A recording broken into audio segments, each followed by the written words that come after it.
Well, hello everyone. My name is Thanos, and today I want to talk about the upcoming renewal or the set rotation, whatever you want to call it. So right now we are here and we have all these sets, and with the upcoming release of Dominaria United, which will happen on September 9, this will be the sets that remain from Innistrad to Dominaria, and this will be the sets that go away. So Zendikar, Kaldheim, Strixhaven, and Forgotten Realms will all go away for Standard and Alchemy. I repeat, for Standard and Alchemy, they will not be affected. Other formats will not really be affected by this change. But this is still very important for these formats, Standard and Alchemy, because there's a lot of good cards that will leave. So this is what I want to talk about today. I've compiled here a list of all the good cards that will go away, but first let's address the elephant in the room, and that is the lands.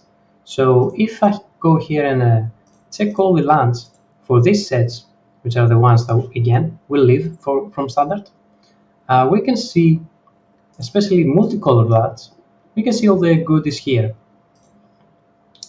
The biggest of the bunch are the pathways, double lands, whatever you want to call them. So if I write pathway here, they come into play as one or the other. You can choose. It's a very good fixing. It's included. These lands are included in any multicolor deck, and they have helped a lot. I think they're one of the best lands you can use for multicolored, but they will go away from standard.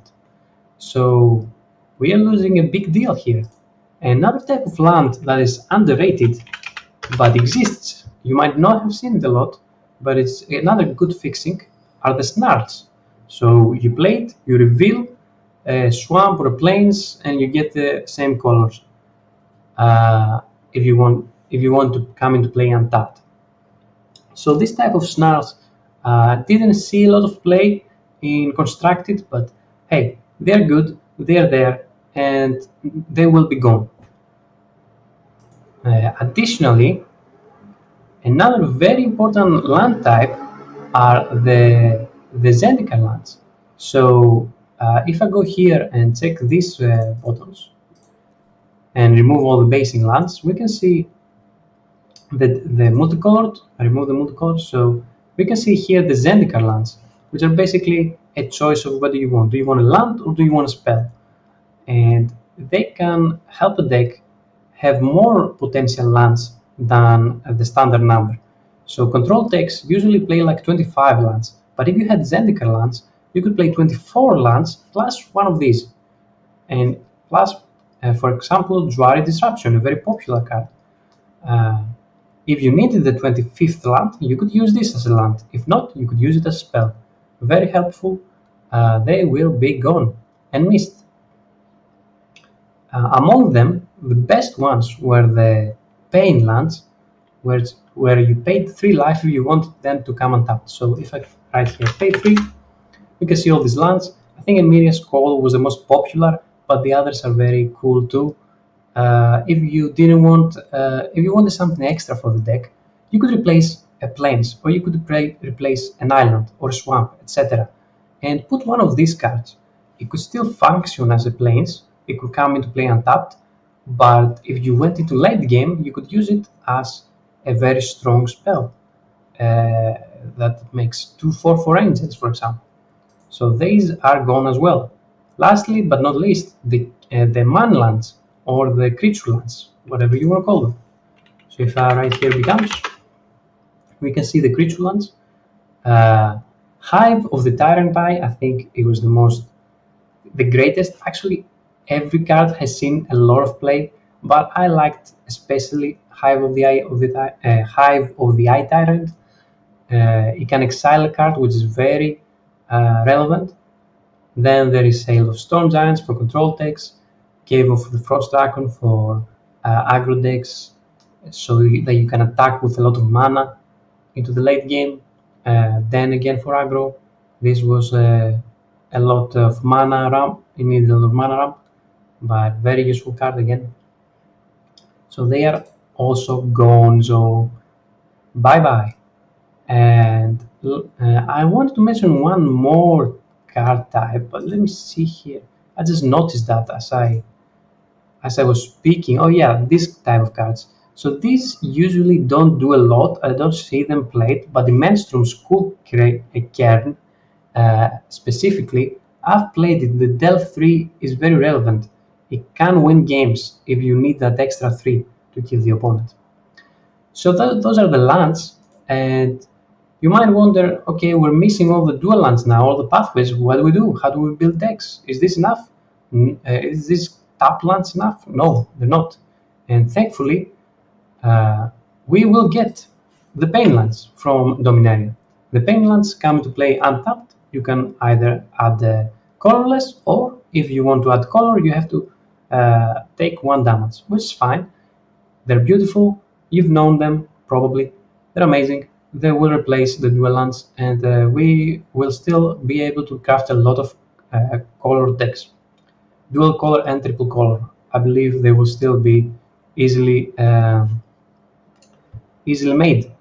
One thing I believe will happen is because these hurt you often, it means that maybe aggro decks will see more play.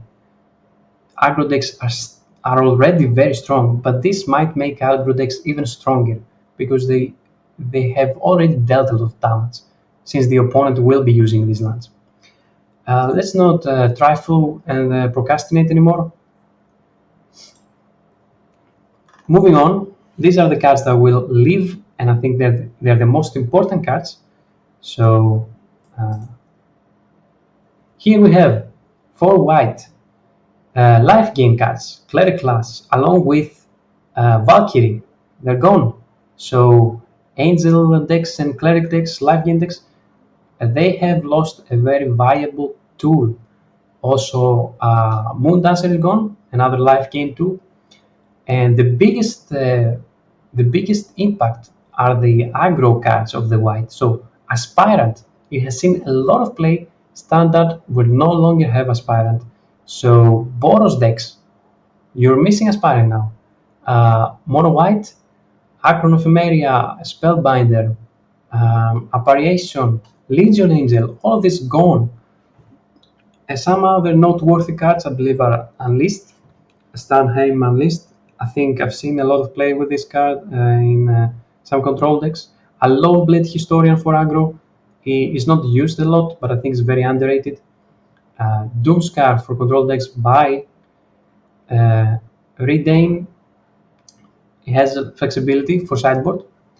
And yeah, and also of the Fallen for aggro, obviously. So the white is very impacted by this rotation. In contrast with the red, which will miss a gold spam dragon, but otherwise just a roll eruption, which sees play in Boros decks, and Intimidator. Sometimes it can see play in aggro decks. I've seen it. It's a good card. It's underrated again, but I've seen it played. Magda, decent. I think it was not worth noting. They're all gone. Let me show you the statistics though. You can see the number one uh, dominating deck, Boros Burn, with 120,000 matches and 60% win ratio. Very reliable statistic in contrast with 30,000 matches. 4 times bigger, and they lose an aspirant and they lose a royal eruption. The rest of the cards you see here, like Raiju or Cavalier or Initiate, they will not be affected. Kumano still stays in standard, so this deck is still very strong. It will keep going, I'm sure. Selesnya Enchantments is the next one. You've seen it if you played standard, you've seen both of these decks. There's no way. They only lose Rune of Might and the rest of the runes, which are enchantments. Other than that, the rest of the cards still stay.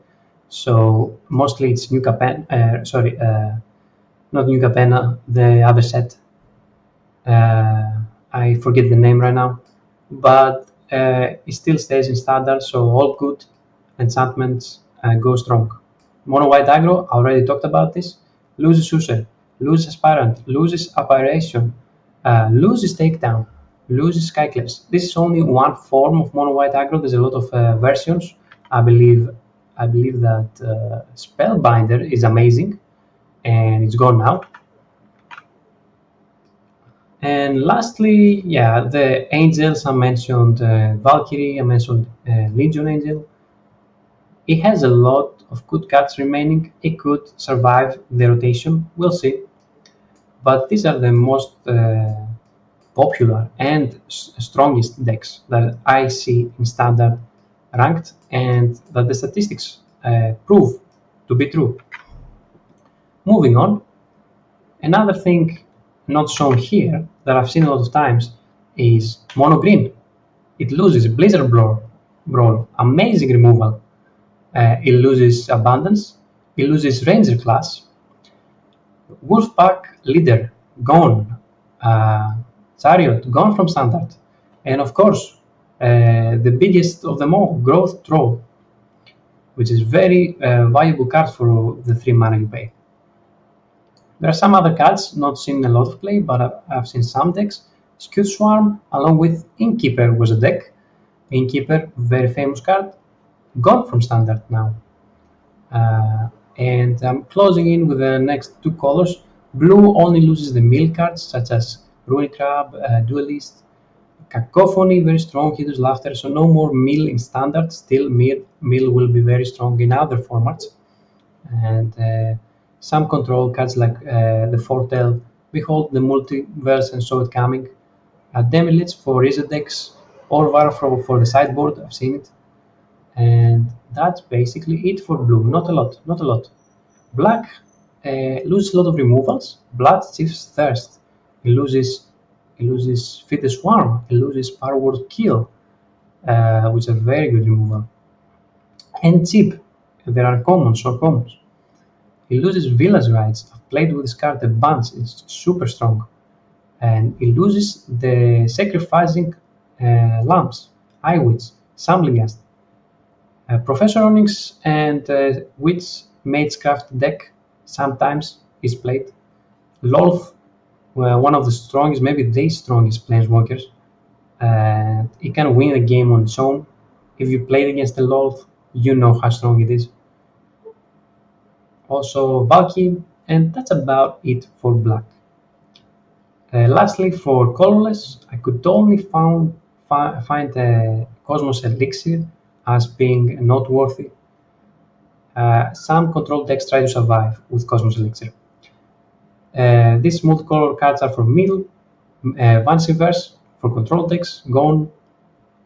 Immenstrom Predator, very underrated card, I think is super strong, hasn't seen a lot of play, but for me it's an amazing, it has done a lot for me, and in my Obnixilis deck it really shined.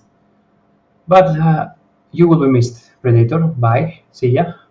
Banning the Old Gods, good removal in its colors, gone.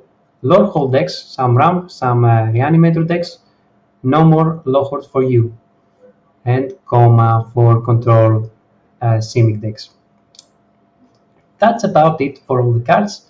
Uh, I don't have much else to say. I tried to make it fast, so I respect your time. I don't want to be over 10 minutes, but it probably is somewhere around those lines. Uh, I hope you could understand me. This is the first video I've ever done. So thanks for watching. If you still stayed till here, I want to say if you like this video, please subscribe, because I will be releasing another video where we will discuss about Dominaria spoilers, and we will review the cards. I will try to brew some decks, or maybe combine these cards with other very high synergy cards that already exist and will exist through the rotation, and maybe make some powerful meta breaking decks. So let's see what we can do about that. Again, thanks for watching, and I'll see you next time. Bye.